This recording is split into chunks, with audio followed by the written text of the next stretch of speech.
No propio interior da vivenda, a vicepresidente responsable de Cultura da Deputación da Coruña, Goretti San Martín, e o alcalde de Rianxo, Adolfo Muiños, procedían á sinatura do acordo que permitirá poder iniciar as obras. O proxecto de mellora interior da casa de Rafael Dieste ascende a máis de 236.000 euros, dos cales o 80%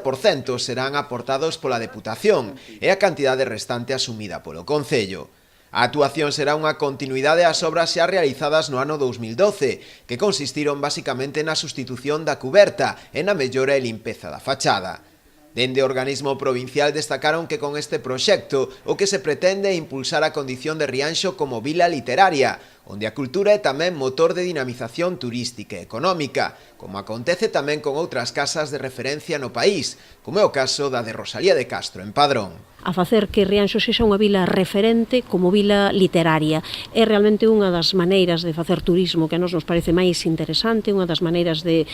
pular porque haxa un motor de dinamización económico, de dinamización cultural, e por conseguir que a casa esta vila, a Casa Rafael Dieste e esta vila, pois poidan ir na liña de outras casas de escritoras, de escritores de referencia do país, que son dos puntos dos lugares máis visitados, non? A todo mundo se nos ven a cabeza, como non pode ser de outra maneira, pois a Casa Rosalía, un dos lugares máis visitados de todo o país. Pola súa banda, o rexedor rianxeiro agradeceu o apoio da Deputación da Coruña, que permitirá poder desenvolver agora esta actuación. A intención do Concello pasa por iniciar canto antes as xestións para a contratación das obras, coa idea de que en menos dun ano a casa poida xa abrirse ao público. Pretendemos, pois, xa nas próximas semanas poñernos a traballar para que nun prazo de 10 meses, se podemos recurtalo, pois poidamos disfrutar deste